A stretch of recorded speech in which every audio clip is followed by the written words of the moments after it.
ஞானானந்தமயம் தேவம் நிர்மலஸ்படிகாகிருதியும் ஆதாரம் சர்வ வித்யாநாமயக்ரீவபாஸ்மகே. அஸ்ட்ரோ டிவி நேயர்களுக்கு அஸ்ட்ரோ கேஎஸ் ஐயங்காரின் பணிவான நமஸ்காரங்கள். வார பலன் 2/12/2024 8/12/2024 வரை உண்டான வாரத்திற்கு மேஷம் முதல் மீனம் வரை என்னென்ன பலன்கள்னு பார்ப்போம். அதற்கு முன்னாடி இந்த வாரத்தில் இருக்கக்கூடிய கோல்சாரம் என்ன, இந்த வாரத்தில் வரக்கூடிய விசேஷ நாட்கள் என்ன, அது தவிர இந்த வாரத்தில் எந்தெந்த ராசிக்காரர்களுக்கு சந்திராஷ்டமம், இந்த மாதிரி வருஷப்படுத்தி பார்க்கலாம். இந்த வாரத்தில் இருக்கக்கூடிய கோல்சாரம், ரிஷபத்தில் குரு வக்ரகதியில் இருக்கார், கடகத்தில் செவ்வாய் இந்த வாரத்தில் இருக்கார், கன்னியில் கேதுவும், விருச்சிகத்தில் புதன் சூரியன், தனுசுவில் சுக்கிரன், கும்பத்தில் சனி, மீனத்தில் ராகு. இந்த வாரத்தில் பார்த்தாலேயானால் செவ்வாய் வக்ரகதி அடைகிறார்.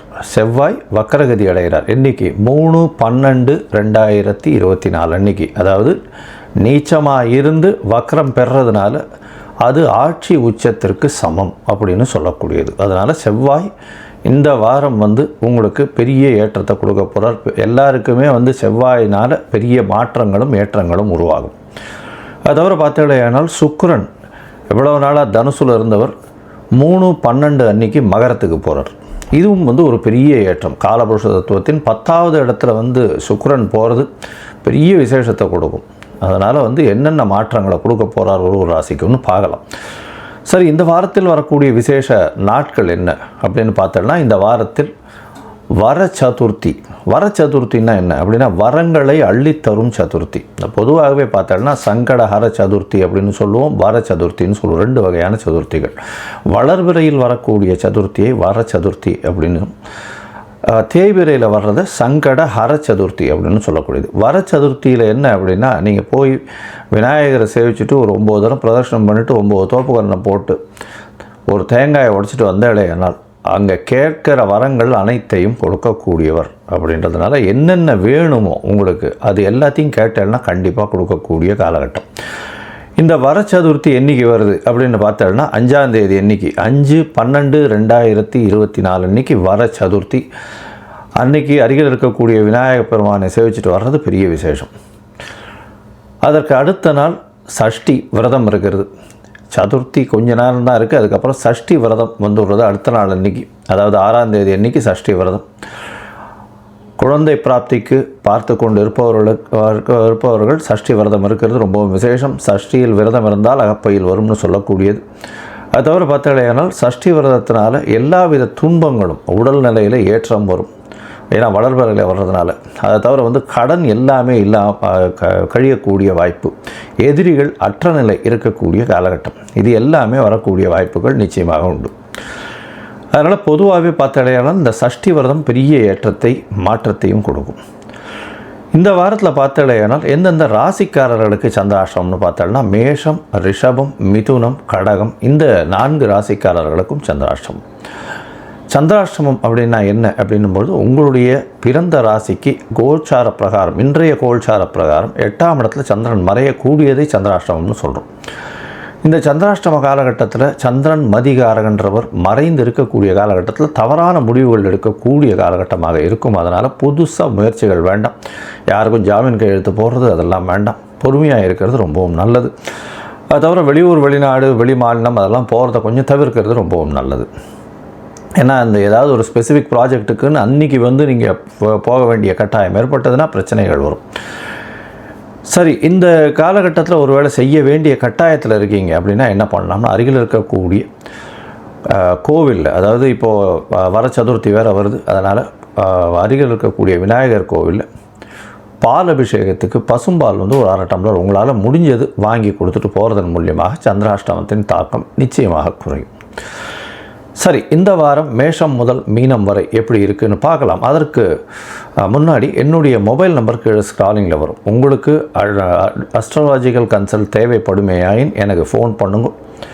உங்களுடைய date, time, place of birth, உங்களுடைய பெயர், தாய் தகப்பனார் பெயர், இது வரலாம் எனக்கு அனுப்புங்க. நான் என்னுடைய கட்டணம் என்னன்னு சொல்கிறேன். நீங்கள் என்னுடைய கட்டணத்தை போட்டுட்டு யூடிஆர் நம்பர் ட்ரான்ஸ்ஃபர் பண்ணுங்க. அதற்கு பிறகு நான் உங்களுக்கு ஜாதகத்தை போடுறேன். ஜாதகத்தில் சந்தி இருக்கான்னு பார்க்கணும். அதாவது சந்திரன் எந்த நட்சத்திர பாகையில் இருக்கார், அவர் வந்து எந்த பாதத்தில் இருக்கார் அப்படின்றத பார்க்கணும். அதை தவிர லக்னம் எந்த பாதத்தில் இருக்குது அப்படின்றத பார்க்கணும். இந்த சந்தி எதுக்கு பார்க்கணும்னா, எனக்கு தெரிஞ்ச 40 வயசு 45 வயசு 50 வயசு இருக்கிறவாள்லாம் வந்து கோவிலில் சங்கல்பம் பண்ணிக்கும்போது மிருகசீரிஷ நட்சத்திரம் மிதுன ராசியில் இருக்கும்னு நினச்சின்னு பண்ணிட்டு இருக்கா இது வரலும். ஆனால் அவள் ரிஷப ராசியிலே இருக்கா. மிருகசீரிஷம் 2ஆம் பாதத்தில் இருக்கா, சந்தியில் 3ஆம் பாதத்தில் அவள் இருக்கிறது 2ஆம் பாதம் நினச்சின்னு அவள் பண்ணிட்டு இருக்கா. அதே மாதிரி பார்த்தாலேனால் விசாக நட்சத்திரம்னு சொல்லிட்டு இருப்பாள். விசாக நட்சத்திரம் துலா ராசியில் இருப்பாள். ஆனால் விசாக நட்சத்திரம் விருச்சிக ராசிக்கு அர்ச்சனை பண்ணிட்டு இருப்பாள். அதனால் எந்த பாதத்தில் இருக்கோம் அப்படின்றதே தெரியாமல் ஒரு குத்து மதிப்பாக ஒரு நட்சத்திரத்தை வச்சுட்டு அவள் சொல்லிட்டு இருக்கா. ஏன்னா உடைந்த நட்சத்திரங்கள் இருக்கக்கூடிய பாதங்களில் மாற்றங்களும் ராசியின் மாற்றங்களும் அதிகமாக வரும். அதே மாதிரி லக்னத்துக்கும் வரும். அதே மாதிரி லக்னத்துலேயும் மாறுபடு வரும் பொழுது உங்களுக்கு இந்த லக்னத்துக்கு இவர் ஏற்றவர் சுபர் அப்படின்னு நினச்சிட்டு நம்ம பண்ணிகிட்டு இருப்போம். அந்த காலகட்டத்தில் நிறைய தோல்விகள் வரும். வெற்றி வரும்னு நினச்சிட்டு நம்ம பார்த்துட்டே இருப்போம். எல்லா இடத்துலையும் அடி விழும். பெரிய தோல்வியில் இப்போ கிட்டத்தட்ட ஒரு 5 வருஷம் 10 வருஷமாக எழுந்துக்க முடியாத அளவுக்கு இருக்கும்.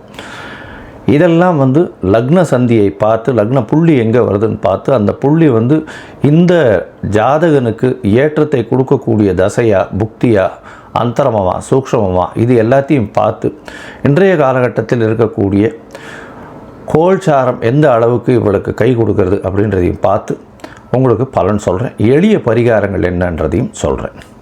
சரி, இப்போது இந்த வாரம் 2/12/2024 8/12/2024 வரை மேஷம் முதல் மீனம் வரை உண்டான ராசிகளுக்கு என்னென்ன பலன்கள் அப்படின்றத பார்க்கலாம். மீனம், போரட்டாதி, உத்திரட்டாதி, ரேவதி இந்த 3 நட்சத்திரம் 9 பாதங்களை கொண்ட ராசி. ராசியின் அதிபதினு சொல்லக்கூடியவர் குரு பகவான். ராசிக்கு 3ஆம் இடத்துல வக்கரகதி பெற்றிருக்கார். 3ஆம் இடத்துல வக்கரகதி பெறுறது நல்லது. ஏன்னா 3ஆம் இடத்தில் ராசிநாதன் இருக்கிறது அந்த அளவு விசேஷம் இல்லை. வக்கரம் பெற்றிருந்தால் பெரிய ஏற்றம். ராசியிலேயே ராகு பகவான் இருக்கார். அதனால் நினைத்த காரியங்கள் நினைத்த இடத்தில் நினைத்த நேரத்தில் நடக்கக்கூடிய வாய்ப்புகள் நிச்சயமாக உண்டு. ராசிக்கு 12ஆம் இடத்துல சனி பகவான். 7 சனி ஆரம்பிச்சுடுத்து. 7 சனி நடந்துட்டுருக்கு. தேவையற்ற செலவுகள் அதிகமாக இருக்கக்கூடிய காலகட்டம். செலவு பண்ணி முடிச்சதுக்கப்புறம் தான் இது தேவையா ஏன் பண்ணோம் அப்படின்னு யோசிப்பீங்க. உங்களுடைய ராசிக்கு 2 9 அதிபதினு சொல்லக்கூடிய செவ்வாய் இவ்வளோ நாளாக நீச்சத்தில் இருந்தார். இன்றைக்கி இந்த வாரம் பார்த்தாலேனால் 3/12/2024 அன்றைக்கி நீச்சத்தில் வக்கரகதி அடைகிறார். அது உச்சத்திற்கு சமம். அதனால் வந்து 2ஆம் அதிபதி உச்சம் பெற்று போய் 5ஆம் இடத்துல இருக்கிறதுனால உங்களுடைய பூர்வ ஜென்ம சொத்துக்கள் பூர்வ புண்ணிய ஸ்தானம் வலுப்பெற்று போகிறது. அதாவது உங்களுடைய பூர்வீக சொத்துக்கள் எல்லாம் வரக்கூடிய வாய்ப்புகள் நிச்சயமாக உண்டு.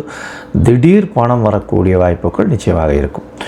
ராசிக்கு பார்த்தாலேயானால் 7ஆம் இடத்துல கேது பகவான். எதிர்பாலனை தவிர நம்பாதீங்க, பொறுமையாக இருங்க. பார்ட்னர்ஷிப் பிஸ்னஸில் சிறு சிறு தொல்லைகள் இருக்கக்கூடிய காலகட்டமாக இருக்கும். அதை தவிர உங்களுடைய நண்பர்கள் மூலியமாக சிறு தொல்லைகள் வரக்கூடிய வாய்ப்புகள் நிச்சயமாக உண்டு. ராசிக்கு பார்த்தாலேயானால் 9ஆம் இடத்துல சூரியன் மற்றும் புதன். சூரியன் 9ஆம் இடத்துல இருக்கிறது விசேஷம். இருந்தாலும் காரகன் அதே இடத்துல இருக்கிறது மூலியமாக சற்று பின்னடைவை ஏற்படுத்துவார். சூரியனே போய் அங்கே வந்து தந்தை காரகத்துவத்தில் உட்கார்றதன் மூலியமாக தந்தையின் உடல் நலத்தில் சற்று பின்னடைவும், தந்தைக்கும் உங்களுக்கும் உண்டான ஒரு அண்டர்ஸ்டாண்டிங்கில் பிரச்சனைகளும் இருக்கக்கூடிய வாய்ப்புகள் நிச்சயமாக உண்டு. 7ஆம் அதிபதி 9ஆம் இடத்துல இருக்கிறதும் 4ஆம் அதிபதி 9ஆம் இடத்துல இருக்கிறதும் பெரிய விசேஷம். அதாவது புதன் 9ஆம் இடத்துல இருக்கிறது நிச்சயமான விசேஷம். நல்ல ஒரு ஏற்றத்தை கொடுக்கக்கூடிய காலகட்டம். இந்த வாரத்தில் சுக்கிரனும் 3ஆம் தேதி அன்னைக்கு உங்களுடைய ராசிக்கு 11ஆம் இடத்துக்கு வர்றார். பெரிய ஏற்றம். 3/8 அதிபதி 11ஆம் இடத்துக்கு வர்றது இதன் மூலியமாக வந்து ஆபோகலிஸ்தானம் நல்ல இதுவாகிறது. அதீதமான லாபங்கள் வரக்கூடிய வாய்ப்புகள் இந்த வாரத்தில் இருக்குது. உங்களுடைய ராசிக்கு பார்த்தாலேயானால் அதிவேகமாக செல்லக்கூடிய கிரகமான சந்திர பகவான் இந்த வாரம் உங்களுடைய ராசிக்கு 9ஆம் இடத்துல ஆரம்பிக்கிறார். இந்த வாரத்தை 2/12/2024 8/12/2024 வரை உண்டான வாரத்தில் 2ஆம் தேதி மாலை ஒரு 4:30 மணி வரலும், இந்த வாரம் வந்து 2ஆம் தேதி மாலை 4:30 மணி வரலும் சந்திர பகவான் 9ஆம் இடத்துல இருக்கார். பரிவர்த்தனை யோகம் அமைகிறது. ஏன்னா சந்திரனும் நீச்சம், செவ்வாயும் நீச்சம், நீச்ச பரிவர்த்தனை. இது வந்து பெரிய ஏற்றத்தை கொடுக்கும். ஆட்சி பெற்றதற்கு சமம். அதனால் 5ஆம் இடத்துல 5ஆம் அதிபதி ஆட்சி 9ஆம் இடத்துல 9ஆம் அதிபதி ஆட்சி பெற்றிருக்கார். இதன் மூலியமாக பார்த்தேயானால் திடீர் பணவரவு யோகங்கள் அதிகமாக இருக்கும். படிக்கக்கூடிய மாணவ மாணவியர்களுக்கு பெரிய ஏற்றம் கிடைக்கக்கூடிய காலகட்டம். வெளிநாட்டில் போய் படிக்கணும்னு நினச்சிட்டு இருக்கவர்களுக்கெல்லாம் நிச்சயமான ஒரு ஏற்றம் கிடைக்கக்கூடிய காலகட்டமாக அமையிறது. தந்தையின் மூலியமாக திடீர் பணம் வரக்கூடிய வாய்ப்புகள் நிச்சயமாக உண்டு. உங்களுடைய ராசிக்கு 10ஆம் இடத்துல சந்திரன் போகிறார். 2ஆம் தேதி மாலை 4:30 மணியிலிருந்து 4ஆம் தேதி இரவு ஒரு 11 மணி வரலும் இருக்கக்கூடிய காலகட்டம். இதன் மூலியமாக பார்த்தோம்னா தொழிலில் பெரிய அபிவிருத்தி. 5ஆம் அதிபதி 10ஆம் இடத்துல ஒரு திரிகோணாதிபதி கேந்திரத்தில் இருக்கிறது பெரிய விசேஷம். அதுவும் தசம கேந்திரத்தில் போய் சந்திரன் போயிருக்கிறது பெரிய ஏற்றத்தை கொடுக்கும். தொழிலில் பெரிய அபிவிருத்தி இருக்கும். நினைத்த காரியங்கள் நடக்கும். நினைத்த தொழில் எல்லாமே வெற்றி பெறும். உங்களுடைய ராசிக்கு பார்த்தோம்னா 11ஆம் இடத்துல சந்திர பகவான் போகிறார். 11ஆம் இடத்துல அப்படின்னு சொல்லக்கூடியது மூத்த சகோதரஸ்தானம். அதன் மூலியமாக பார்த்தோம்னா நல்ல ஒரு ஏற்றம் இருக்கும். 11ஆம் இடம் வந்து 4ஆம் தேதி மாலையிலிருந்து 7ஆம் தேதி காலை ஒரு 4:30 மணி வரலும் இருக்கக்கூடிய காலகட்டம். இந்த காலகட்டத்தில் பார்த்தோம்னா நல்ல ஒரு ஏற்றம் இருக்கும். 7ஆம் தேதி காலையில் ஒரு 4:30 மணி வரலும் 11ஆம் இடத்துல இருக்கிறதுனால அதீதமான லாபம் வரும். குழந்தைகள் மூலியமாக நல்ல ஒரு ஏற்றம் கிடைக்கும். மூத்த சகோதரிகள் மூலியமாக நல்ல ஒரு ஏற்றம் கிடைக்கக்கூடிய காலகட்டமாக அமைகிறது. உங்களுடைய ராசிக்கு 12ஆம் இடத்துல சந்திரன் போகிறார். 12ஆம் இடம் அப்படின்னு சொல்லக்கூடியது விரயஸ்தானம். 5ஆம் அதிபதி 12ஆம் இடத்துல போய் இருக்கார். எப்போ 7ஆம் தேதியிலிருந்து 9ஆம் தேதி காலை ஒரு 8 மணி வரலும் இருக்கார். இந்த காலகட்டத்தில் குழந்தைகளுக்காக செலவு பண்ண வேண்டிய கட்டாயம் ஏற்படும். அதை தவிர பார்த்தாலேனால் இந்த கலை பொருட்கள், அதை தவிர வந்து வீட்டுக்கு ஃபேன்சி ஐட்டம்ஸு, அதை தவிர வீட்டுக்கு வந்து இந்த அழகூட்டும் பொருட்கள்லாம் வந்து கொஞ்சம் அதிகமாக செலவு பண்ணக்கூடிய காலகட்டமாகவே.